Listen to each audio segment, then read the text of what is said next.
Sam, bawa ke sini tulisan itu. Baik, Ayah. Tulisan itu artinya apa, Bu? God is love artinya. Allah adalah kasih. Ya, mengapa kita memasang tulisan itu di dinding? Supaya kita terus ingat bahwa Allah selalu mengasihi kita. Ibu, aku ingat terus pada cerita tentang Daniel. Ia hebat, bisa mengetahui mimpi raja, dan bisa menjelaskan artinya. Kalian mau nggak mendengar lagi cerita tentang Daniel? Cerita yang mana, Bu? Daniel yang membaca tulisan aneh di dinding, tidak ada orang lain yang dapat membacanya. Ibu juga akan bercerita tentang Daniel yang dimasukkan ke dalam gua singa. Mau, Bu? Mau, Bu. Mau.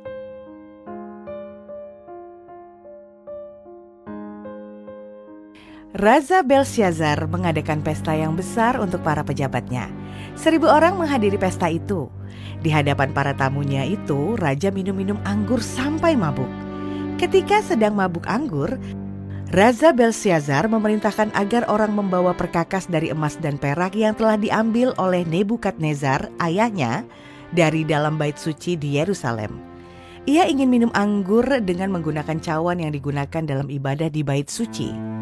Ia pun ingin para pejabatnya minum dengan menggunakan cawan-cawan dari bait suci. Para hamba segera membawa cawan-cawan yang dibuat dari emas dan perak itu ke hadapan raja. Lalu raja dan permaisurinya serta para pembesarnya minum-minum anggur dengan menggunakan cawan-cawan yang digunakan untuk ibadah kepada Tuhan di bait sucinya. Mereka minum-minum sampai mabuk sambil memuji-muji dewa-dewa yang dibuat dari emas dan perak.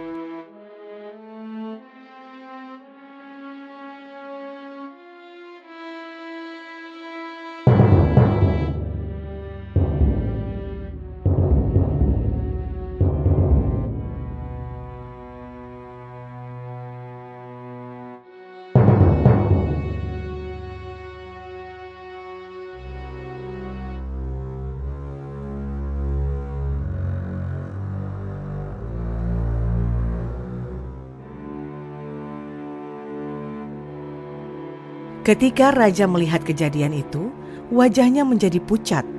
Sendi-sendi pangkal pahanya menjadi lemas dan lututnya berantakan. Ia gelisah dan ingin mengetahui arti tulisan itu.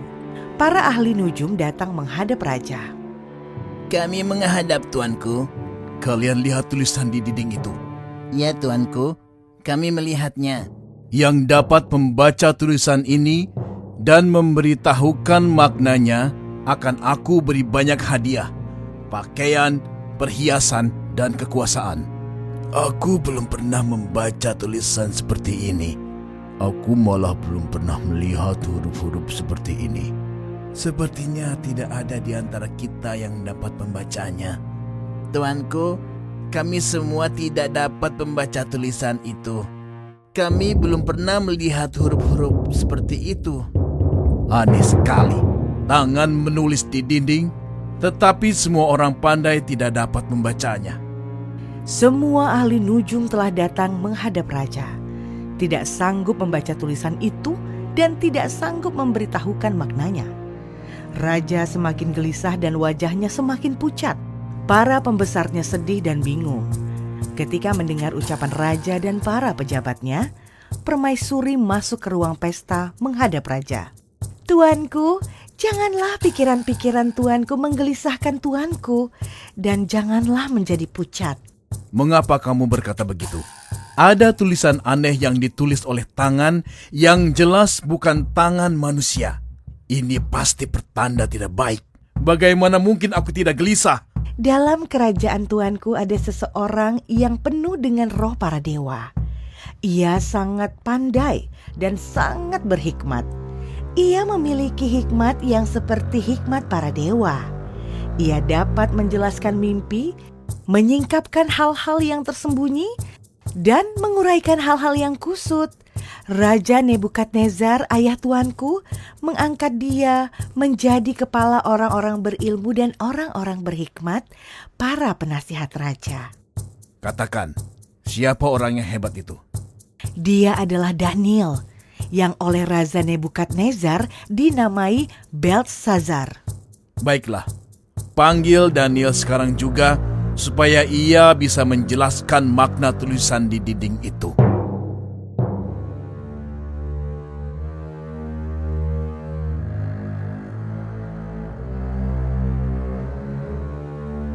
Engkaukah Daniel itu? Seorang buangan yang diangkut oleh ayahku dari Yehuda? Benar, tuanku. Akulah Daniel. Aku telah mendengar bahwa engkau penuh dengan roh para dewa dan sangat berhikmat. Jika engkau dapat membaca tulisan di dinding itu dan dapat memberitahukan maknanya, aku akan memberimu banyak hadiah, pakaian, perhiasan, dan kekuasaan. Aku tidak menginginkan hadiah dari tuanku, tetapi aku akan membaca tulisan itu bagi raja dan memberitahukan maknanya. Tulisan di dinding itu muncul karena tuanku sudah berlaku sombong di hadapan Allah yang berkuasa di surga. Engkau mengatakan bahwa aku sombong? Apa maksudmu? Tuanku telah menggunakan perkakas dari bait sucinya yang ada di Yerusalem untuk minum anggur bersama istri dan pejabat tuanku. Pada waktu yang sama, tuanku memuji-muji dewa-dewa dari perak dan emas yang tidak dapat melihat atau mendengar. Karena itulah Allah menyuruh punggung tangan itu menulis di dinding. Benarkah? Aku menyesal telah menggunakan perlengkapan dari bait Allah itu. Tulisan yang tertulis di dinding itu bunyinya demikian: Mene, Mene, Tekel Ufarsin. Apa artinya? Mene artinya masa pemerintahan tuanku dihitung oleh Allah dan telah diakhiri. Tekel artinya tuanku ditimbang dengan neraca dan didapati terlalu ringan. Peres artinya kerajaan tuanku dipecah dan diberikan kepada orang Media dan Persia. Raja bergembira mendengarkan penjelasan Daniel karena dapat memahami tulisan di dinding itu. Raja Beltsazar mengenakan pada Daniel pakaian dari kain ungu dan mengalungkan rantai emas pada lehernya. Setelah Raja Beltsazar meninggal, ia digantikan oleh Raja Darius. Raja baru ini mengangkat 120 wakil-wakil raja. Mereka akan ditempatkan di seluruh wilayah kerajaan. Untuk memimpin para wakilnya itu, Raja mengangkat 3 pejabat tinggi. Kepada 3 orang inilah para wakil-wakil raja harus memberi pertanggungjawaban. Daniel memiliki kemampuan yang melebihi kemampuan para pejabat tinggi dan para wakil raja itu. Dan raja bermaksud mengangkat Daniel menjadi salah satu wakilnya. Tetapi para pejabat tinggi dan wakil raja itu tidak senang melihat hal itu. Mereka mencari dakwaan terhadap Daniel supaya raja tidak mengangkatnya menjadi wakil raja. Tetapi mereka tidak memperoleh kesalahan pada Daniel, sebab ia setia kepada raja dan tidak pernah lalai dalam tugas dan pernah melakukan kesalahan. Orang asing itu akan diangkat menjadi wakil-wakil raja, dan kita hanya menjadi bawahannya. Kita harus menyingkirkan orang itu supaya tidak menjadi wakil raja. Apa yang harus kita lakukan? Orang itu tidak pernah melakukan kesalahan. Kita tidak akan mendapat suatu alasan dakwaan terhadap Daniel, kecuali dalam hal ibadah kepada Allahnya. Ia masih tetap beribadah kepada Allahnya, padahal ia sudah menjadi pejabat di kerajaan Babel.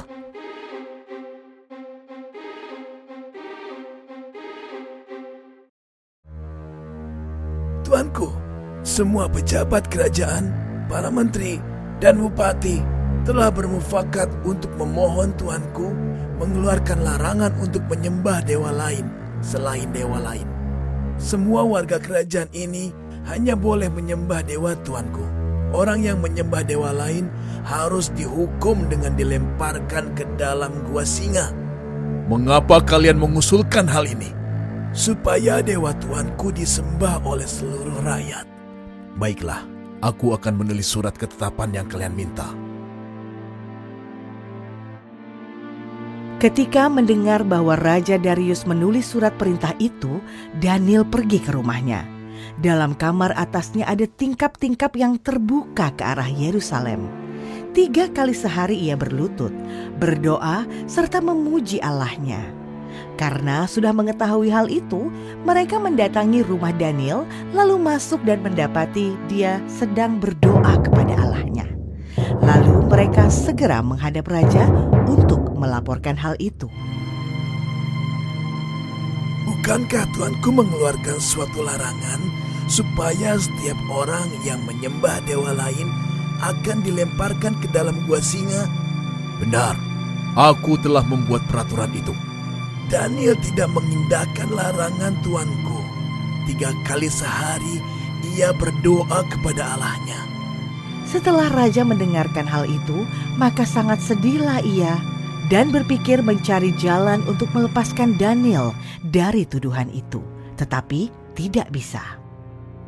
Daniel, ia pejabat yang sangat baik. Bagaimana mungkin aku menjadikannya mangsa singa? Tuanku, peraturan yang dikeluarkan raja tidak dapat diubah. Baiklah, aku akan melakukan ketetapanku. Pengawal, lemparkan Daniel ke dalam gua singa.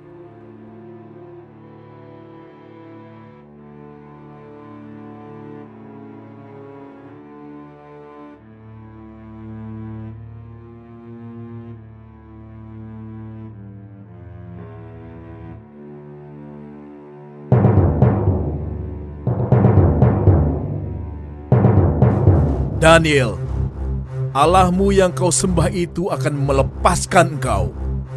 Benar, Tuanku. Allahku akan melindungi aku. Para prajurit meletakkan sebuah batu pada mulut gua. Lalu raja mencap batu itu dengan cincin meterainya. Lalu raja kembali ke istana dan sepanjang malam ia berjaga dan berpuasa.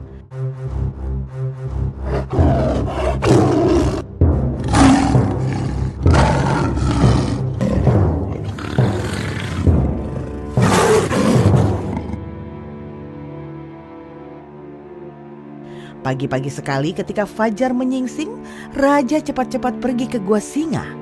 Sesampainya di dekat gua itu, raja berseru kepada Daniel dengan suara yang sayu.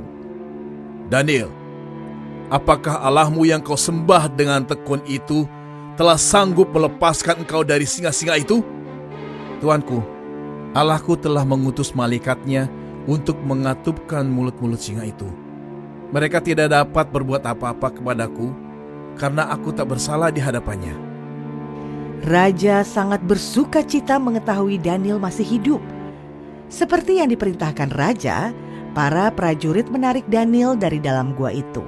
Ia selamat karena percaya kepada Allahnya.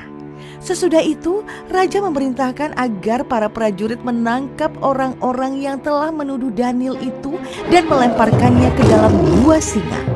Belum lagi, mereka sampai ke dasar gua itu, singa-singa itu telah menerkam mereka.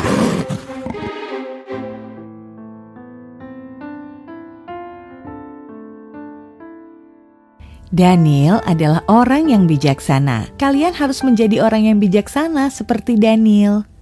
Bijaksana itu apa, Bu? Orang bijaksana itu dapat membedakan mana yang benar dan mana yang salah, mana yang baik dan mana yang buruk. Lalu, orang yang bijaksana itu berani memilih untuk melakukan yang benar dan yang baik. Bagaimana caranya supaya aku menjadi orang yang bijaksana? Aku kan masih kecil. Justru sejak kecil kalian harus belajar membedakan mana yang baik dan mana yang buruk, mana yang benar dan mana yang salah. Ayah dan ibu terus menemani kalian untuk belajar menjadi orang yang bijaksana. Jangan lupa ya, Tuhan selalu menyertai kalian. Tuhan membimbing anak-anaknya supaya menjadi anak yang bijaksana. Seperti Daniel, Tuhan pun selalu melindungi mereka.